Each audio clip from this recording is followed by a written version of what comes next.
Hola, buenos días, soy Julia, esta vez sí desde Lesbos. Desde la semana pasada podríamos decir que las tensiones y las violencias han bajado un poco en las calles. Las rutas ya no están bloqueadas por fascistas y no han vuelto a romper ningún coche, pero aún así la violencia sigue viva en otros ámbitos.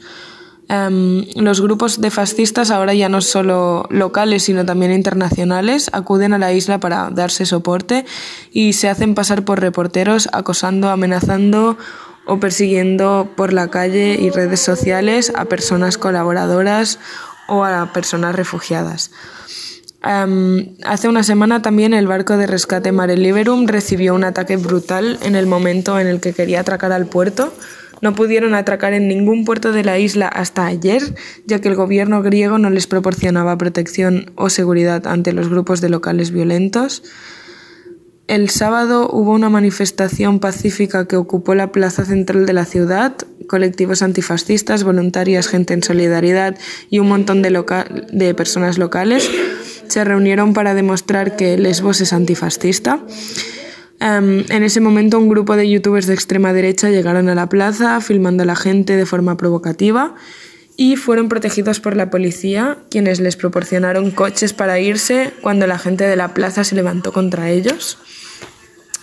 Esa misma noche recibimos la triste noticia de que gran parte de One Happy Family, un proyecto que acoge más de 1000 personas diarias, proporcionando educación, servicio sanitario, un espacio para mujeres, un taller de reparación, un huerto, un gimnasio y comida para todas las visitantes, fue quemado. Se desconocen los autores de momento, pero parece bastante evidente. Y además han roto las puertas de muchos de estos espacios y han robado el material del interior. El lunes, todas las personas de Moria Camp con las que hablé decían que antes no pensaban que Moria pudiera ser peor, pero han visto que sí. El hecho de no poder acudir a los proyectos, de no poder salir del campo, de no tener interacción ni información con las cooperantes, de no poder ir al supermercado, de encontrarse completamente solas y cerradas dentro del campo, produjo un estado de tensión, de estrés y de desesperación mayor del que habían vivido hasta el momento. Luego, en cuanto a las personas recién llegadas con los dinghies de las que hablaba la semana pasada, las que llegaron a Scalas y Caminea, en el norte de la isla, se quedaron durmiendo al raso hasta hace 2 días, que les trajeron 2 tiendas. 2 tiendas para 43 personas que están allí. Y las que llegaron cerca de Mitilini y que dormían en el puerto, ahora duermen dentro de un barco militar atracado allí mismo. No han tenido acceso a productos de higiene, papel de váter, ducha o ropa limpia desde el momento en que llegaron, y lo que las autoridades planean para ellas es llevarlas a Mainland, a un centro de detención, y seguidamente deportarlas, negándoles la oportunidad de petición de asilo. Además de todo esto, a causa del coronavirus y el aviso de alerta general, las pocas organizaciones que quedaban activas en el campo y en la ciudad ahora han tenido que cerrar proyectos y están cancelando ferries a la isla, así que iremos viendo cómo avanza toda la situación. Como parte positiva, se está convocando una manifestación antifascista, antirracista, solidaria y por la apertura de fronteras y los derechos humanos este próximo sábado, y se espera la llegada de personas de diferentes puntos del país que vienen a dar soporte. Quedamos conectados para la semana que viene, a ver cómo funciona todo. Un abrazo muy fuerte y que tengáis un buen día.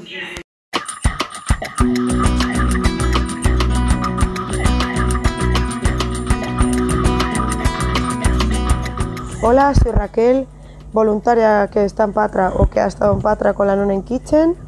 Esta semana, pues en Patra ha habido muchos cambios en el equipo. Hay voluntarios como yo que nos hemos marchado y hay voluntarios que han llegado. Esto complica un poco las cosas, pero también abre posibilidades a que surjan nuevas ideas, nuevas energías, nueva manera de hacer las cosas. Y aparte de eso, esta semana ha sido bastante complicada porque muchas organizaciones y escuelas han cerrado por el coronavirus. Como ya sabéis o como ya he explicado alguna vez, aquí en Patra tenemos a los chicos distribuidos, viven en 3 factories, 3 fábricas abandonadas.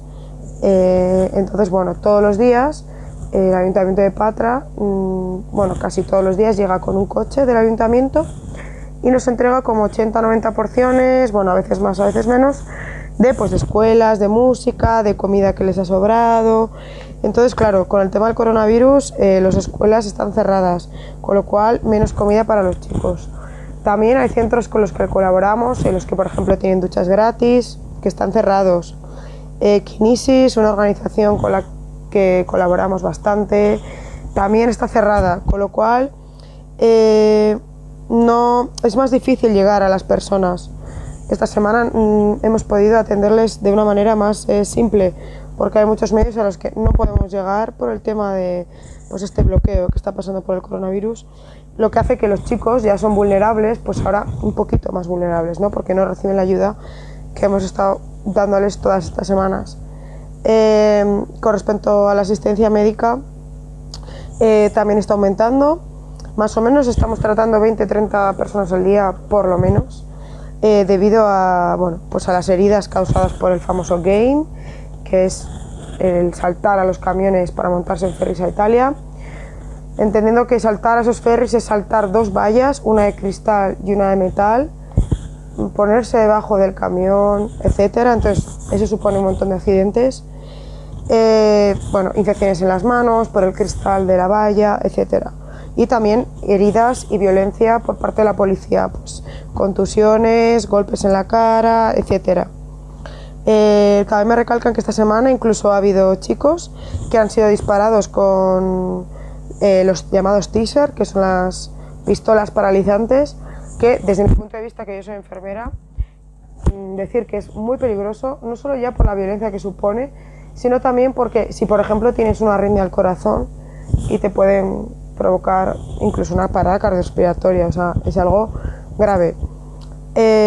Y también, esta semana hemos tenido muchas personas que necesitaban dentista urgentemente. Y además de estas personas, también ayudamos a personas refugiadas que no viven en las llamadas factories, también fuera, que viven en la calle, que se buscan sus rincones para vivir. Y tanto a la gente de las factories como a los chavales que hemos conocido un poquito así dispersados por la calle, les acompañamos al hospital. Hacemos bastante acompañamiento allí. También hay que decir que hay muy buenas noticias, y es que esta semana hemos recibido muchas donaciones de SOS Refugiados en España, una asociación que tiene el almacén en Atenas. Hemos recibido muchísima ropa negra, zapatos, productos higiénicos, calcetines que tanto necesitábamos. También vamos a recibir comida. Entonces estamos muy contentos para poder distribuir estas cosas después de haber estado tantas semanas sin poder dar nada porque no teníamos ni unos calcetines. Pues eso, entonces nos hace muy feliz poder atender a los chicos. Y nada, pues aparte de eso, pues dar las gracias a todo el mundo que escucha. Y aquí en Patra, pues como siempre, como estas últimas semanas, con un ambiente un poco de incertidumbre por la situación en Grecia. Así que nada, os iremos contando cómo está la situación aquí. Esperemos que no vaya peor y que nosotros sigamos ayudando en todo lo que está en nuestra mano.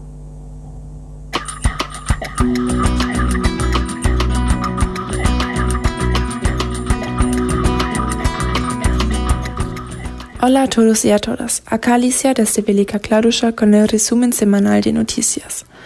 En las últimas semanas acá en Velika Kladuša hace mucho más calor y casi no llueve. Con ese cambio de clima empezaron a cambiar muchas otras cosas también. Desde un principio notamos que muchos más se van al game. Muchos nos piden por cosas, vemos grupos grandes en las calles, listos para salir, pero también notamos que hay muchos pushbacks. En la última semana hablamos con 10 menores de alrededor de 14 años, que no lograron cruzar a Croacia. También hubo un pushback de 2 familias que lo intentaron por segunda vez. Ahora les buscamos un cuarto en un hostal para que puedan descansar, ya que no quieren ir al campamento.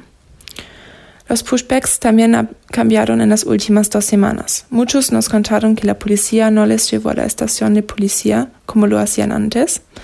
Ahora la policía casi siempre les saca las camperas, los zapatos y los empuja al río. Ayer escuchamos que una persona se tenía que sacar todo hasta los calzoncillos. En general, nos parece que los pushbacks no son más violentos que antes, pero contradicen más los derechos humanos. En consecuencia a los pushbacks, mucha gente nos pregunta por más y más cosas. Ahora decidimos solamente distribuir zapatos a los que vienen de un pushback y no tienen nada. Para nosotros es muy difícil decidir a quién dar cosas y a quién no, pero finalmente igual nos tenemos que decidir ya que no tenemos tantas cosas. Igual estamos muy felices de haber recibido una donación grande de Austria de SOS Balkanroute. Una buena noticia es que logramos conectarnos mejor con los locales. Hablamos con algunas personas para que entiendan mejor qué hacemos y descubrir cómo podemos trabajar juntos. Un local ahora nos llama si escucha de un pushback o si personas le piden por cosas. Lamentablemente también sucedió algo muy feo en contacto con un local. Una de nuestras voluntarias se detuvo con el auto en la calle y se bajó simplemente para hablar con algunos migrantes. Cuando un local la vio, se enojó tanto que la empujó y le gritó algo no entendible en bosnio. Otra cosa es que la policía vino al warehouse anoche. Cuando intentaron entrar en el warehouse, un voluntario dijo que no estaba permitido. Después la policía lo empujó al suelo. Nos pidieron los pasaportes y anotaron que uno de los voluntarios no tenía una white card. Esa white card es, para los que no lo sepan, muy importante para confirmar que no estamos aquí como voluntarios, sino como turistas. La policía dijo que volvieran al día siguiente para comprobar si hay una white card. Esa misma noche, algunos de nuestro grupo fueron a una cena en una jerba. Nos sentamos cómodamente en la fogata y hablamos. Dos de los voluntarios querían comprar más cerveza. En camino al súper vieron a la policía caminando a la jerba. Pudieron escribir a los demás para huir rápidamente, lo cual era realmente importante porque ninguno de ellos tenía una white card. No sabemos cómo supieron que estábamos allí o por qué vinieron. Nuestros amigos de la jerba están bien. Solo ahora la policía sabe dónde viven. Quizás tienen que salir de ahí. Todo eso pasó ayer, así que tenemos que hablarlo en el grupo antes de que pueda decirles más. Por lo tanto, el equipo de Velika Kladuša los saluda y será hasta la próxima. Muchas gracias.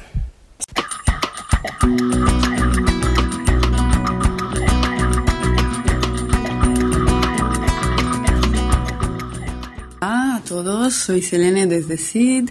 Esta última semana en SID ha sido muy animada desde el punto de vista de los enfrentamientos entre nuestro trabajo y los que lo odian.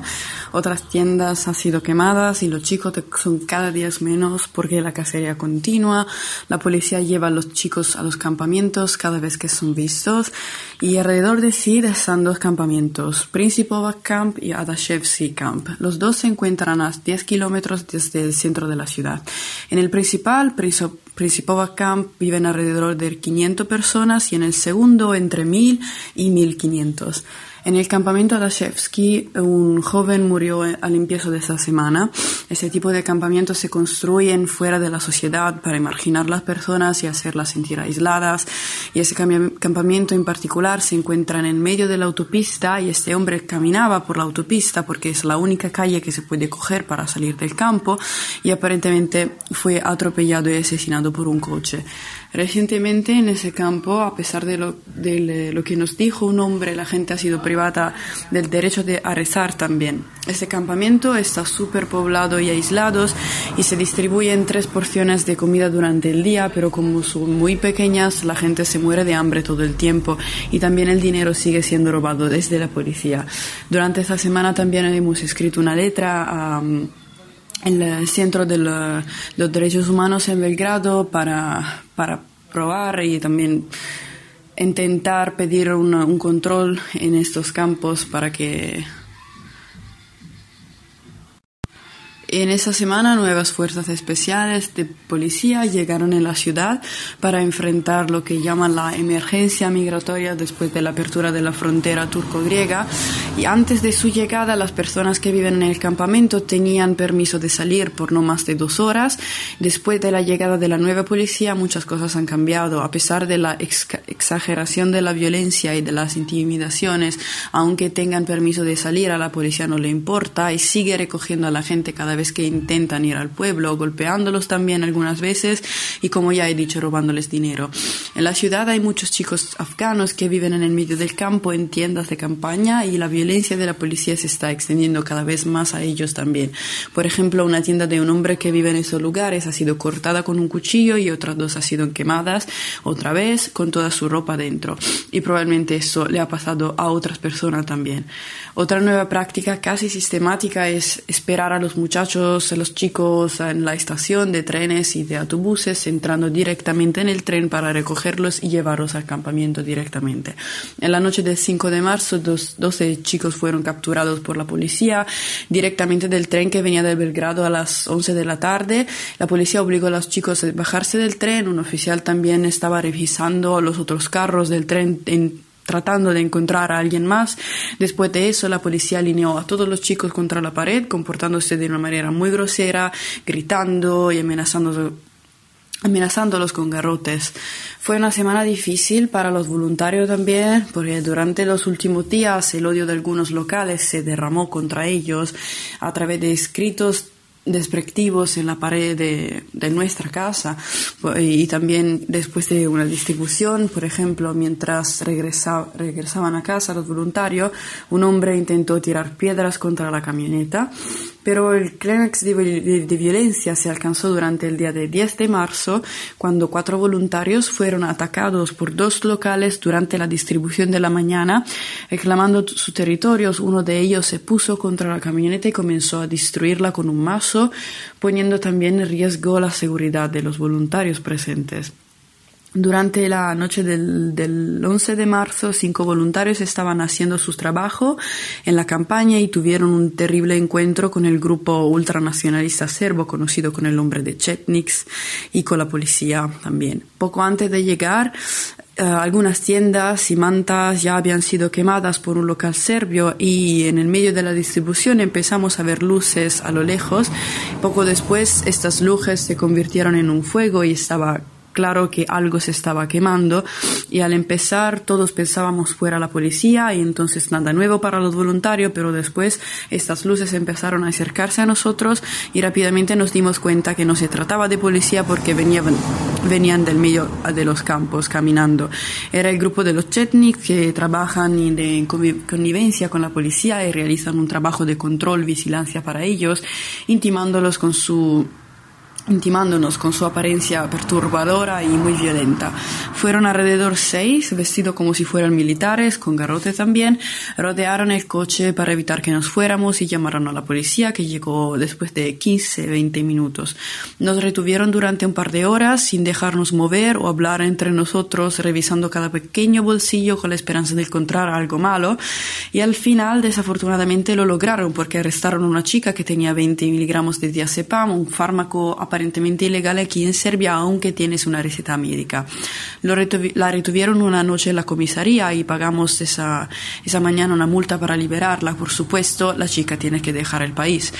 Hoy para nosotros es un día dedicado a llamar a las embajadas de nuestro país, es la italiana, la alemana y también la francesa, tratando de contar con el apoyo de alguien, siendo aquí en Sid completamente a solos. No nos sentimos seguros y de hecho no lo estamos, porque los internacionales en un territorio muy nacionalista, constantemente intimidados y amenazados por los Chetniks, ciertamente necesitan apoyo para seguir haciendo nuestro trabajo.